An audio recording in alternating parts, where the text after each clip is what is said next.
देवरानी। अगर आज मैं भी पढ़ी लिखी होती तो मैंने मोहल्ले में हो रहे कंपटीशन को जीत लिया होता और अच्छी खासी मोटी रकम जीतकर आपके हाथ में थमाई होती। माँ बड़ बोली, ज्यादा मत बोल। जितना तेरा कद है ना उससे भी 50% कम बोला कर। इस घर में ही क्या, हमारे खानदान में किसी भी औरत को पढ़ने की इजाजत नहीं है। देख तेरी बड़ी भाभी मधु, ये भी कहाँ पढ़ी है, इसके घर वालों ने भी इसे पढ़ने नहीं दिया। तो अब आप बाकी लोग जो करेंगे वही करोगी? पढ़ना सिर्फ लड़कों के हाथ में है। किताब, पेन, पढ़ाई ये आदमी ही कर सकते हैं, क्योंकि उन्हें ही तो आगे जाके कमाना है। औरतों को तो सिर्फ बेलन, झाड़ू और पोछा यही करना है जीवन भर। और तेरे इस कंपटीशन को जीत कर मुझे नहीं चाहिए पैसे। मेरा बड़ा बेटा सागर अब कमा रहा है और छोटा बेटा तेज भी अपने कॉलेज की पढ़ाई के बाद कमाएगा ही। तारिणी, तू तो बस अपनी बड़ी भाभी से खाना बनाना और घर के बाकी काम करना सीख ले। सच में आप सबकी सोच ना जमीन में धसी हुई रहेगी लाइफ टाइम। न जाने क्यों मैं इस घर में पैदा हुई। ऐसा नहीं बोलती तारिणी। तारिणी रोकर अपने कमरे में चली जाती है। पाठक परिवार में आज तक किसी भी लड़की ने पढ़ाई नहीं की और सिर्फ लड़कों को ही इजाजत दी जाती है, लड़कियों को नहीं।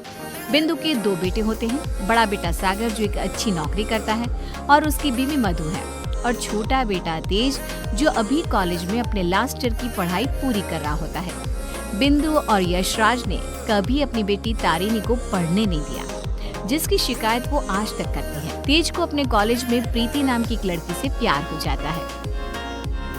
प्रीति, वो दरअसल मुझे ये बात तुमसे बहुत समय से कहनी है।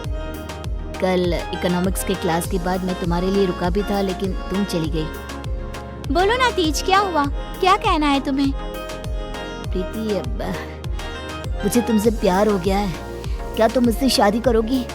देखो, हम पिछले 5 साल से एक दूसरे को जानते हैं। आई नो तेज, जैसे तुमने अपने जज्बातों को मन में छुपा के रखा, वैसे मैंने भी छुपाया। मैं भी तुमसे प्यार करती हूँ, लेकिन मैं तुमसे शादी कैसे कर पाऊंगी? क्यों? कौन रोक रहा है हमें? जहाँ तक मुझे पता है हमारे शहर में लड़कियों को पढ़ने नहीं देते, ना ही पढ़ी लिखी लड़कियों से शादी करवाई जाती है। तुम्हारी बहन तारिणी भी नहीं पढ़ पाई ना अब तक। आई नो, फिर तुम्हारी माँ कैसे मानेंगी? तुम इस सब की चिंता मत करो। I'll fix that all। बस भरोसा और हिम्मत रखो। तेज घर जाकर अपने माता पिता बिंदु और यशराज से बात करता है इस बारे में, और प्रीति के बारे में जानकर बिंदु और यशराज कहते हैं, तू बोरा गया है क्या लल्ला? देख, ये सब हमारे घर में ही नहीं, राज घरानों में भी होता है। अब प्रीति के माँ बाप होंगे फिर पूरी, लेकिन हम नहीं। हाँ बेटा, ये शादी कतई नहीं हो सकती। शादी में लड़का आगे और लड़की पीछे होती है। वैसे ही जीवन में भी पत्नी पति से एक कदम पीछे ही होनी चाहिए। ठीक है, अगर आप लोगों को ये सही लगता है तो मैं भी वही करूँगा जो मुझे सही लगता है। अब आप सब मेरा मरा हुआ मुंह ही देखोगे। गंगा जल तैयार रखिएगा। हाय हाय लल्ला, ये तू क्या बोले जा रहा है? पागल हो गया है क्या? तेज अपनी जिद से पीछे नहीं हटता और वो पूरे 1 महीने तक बिंदु, यशराज और अपने बड़े भाई सागर को मनाने में ही लगा रहता। तब कहीं जाकर कुछ महीनों बाद वो सब राजी होते हैं और कॉलेज की पढ़ाई खत्म होते ही 1 साल बाद तेज और प्रीति की शादी हो जाती है। लेकिन बिंदु, यशराज और सागर अब भी इस शादी से थोड़े से नाखुश ही होते हैं। जब घर के सभी आदमी खाना खाने बैठते हैं तब प्रीति भी उनके साथ खाना खाने के लिए बैठती है। तभी अरे ओ कल की अंधी, पागल हो गई है क्या? अरे माना कि तुम एक पढ़ी लिखी लड़की हो, लेकिन इसका मतलब ये तो नहीं ना कि घर के और ससुराल के तौर तरीकों का पालन भी ना किया जाए।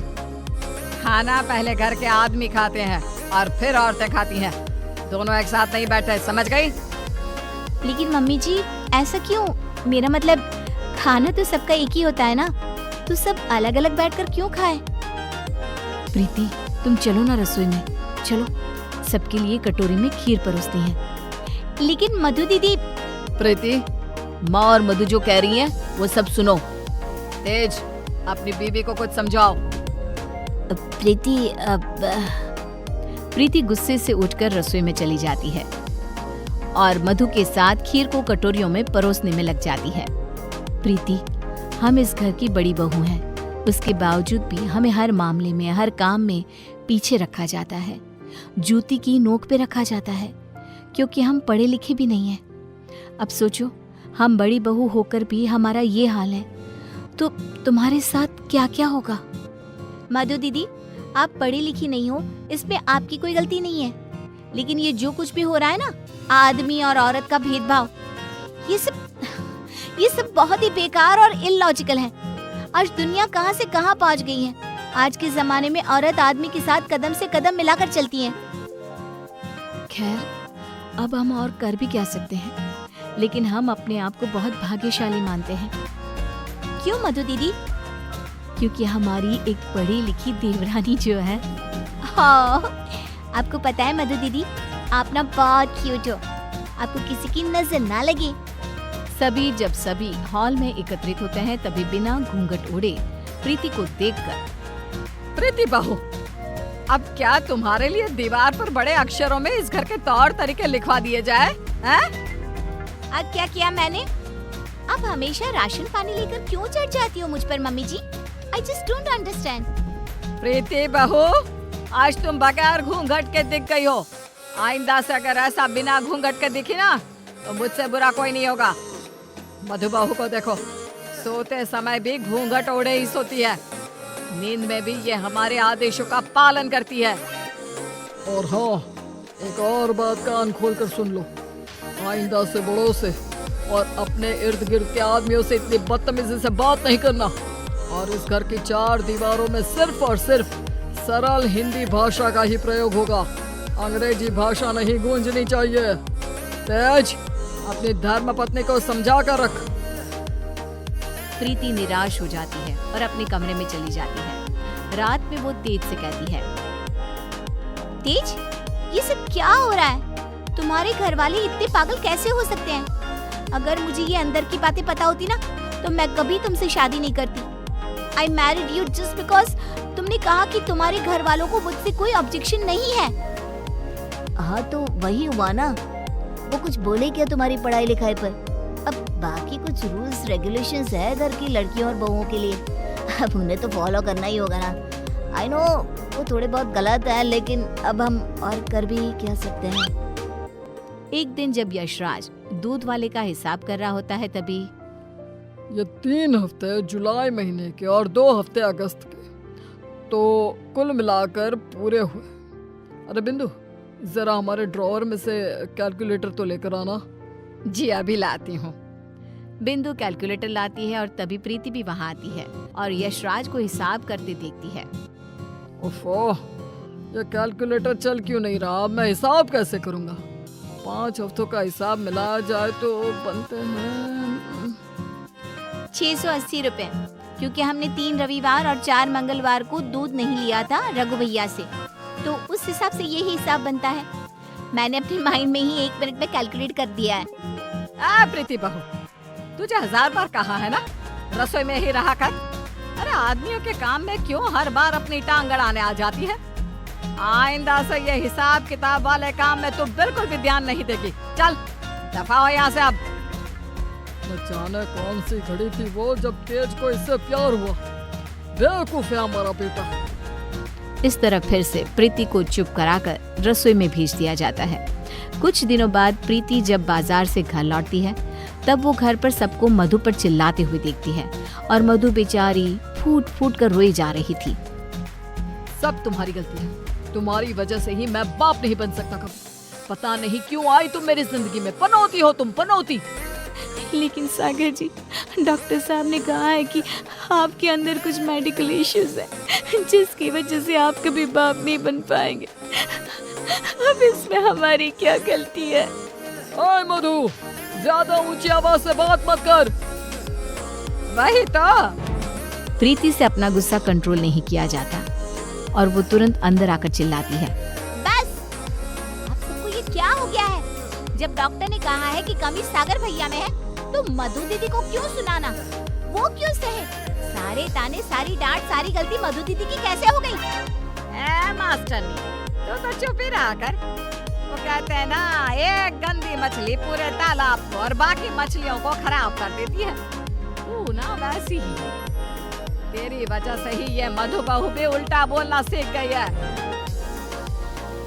नहीं माँ, ये सरासर गलत है। गलती सागर भाई की है। नहीं, मधु में ही कोई दोष है। हमारे बेटे सागर में कोई दोष हो ही नहीं सकता। ये मनहूस मधु कुंडली मारकर बैठ गई है हमारे सागर के जीवन में। मधु दीदी, ये आपके हाथ पाँव पर निशान कैसे? बोलिए। सागर जी ने हमें बहुत मारा प्रीति, हमें बचाओ इन सब से, ये सब बहुत बुरे हैं। मधु प्रीति के गले से लिपट कर रोए जा रही थी। सागर गुस्से में आकर मधु पर हाथ उठाने जा रहा था कि तभी प्रीति उसके पास जाकर उसका हाथ पकड़कर मोड़ देती है। मेरा हाथ। एक आदमी अगर गुस्से में शैतान बन जाए तो एक औरत क्रोध में काली का रूप धारण कर लेती है। समझ गए सागर भैया? और आप सब, अरे एक बार ध्यान से सोचिए, दिल से सोचिए ना। अगर ऊपर वाले ने आदमी और औरत को साथ में बनाया है तो हम क्यों फर्क करें? क्यों औरतें आदमियों से पीछे रहे? दोनों साथ में कदम से कदम मिलाकर चल सकते हैं ना। साथ में काम करके अपना घर, अपनी गृहस्थी चला सकते हैं ना। गलती सोच की है। अगर सोच बदलोगे तो ही बदलाव आएगा, वरना जमीन में ही धंस के रह जाओगे। उतने में तेज अपने साथ पुलिस अफसर्स को लेकर आता है। सागर भाई, आप मेरे बड़े भाई हो, लेकिन आज जो मुझे आपके बारे में पता चला, कैसे आप मधु भाभी को मारते हो, उन पर अत्याचार करते हो, इसके बाद से आप मेरे कोई नहीं। मेरे लिए आप ना के बराबर हो गए हो। इंस्पेक्टर साहब, गिरफ्तार कर लीजिए इन्हें।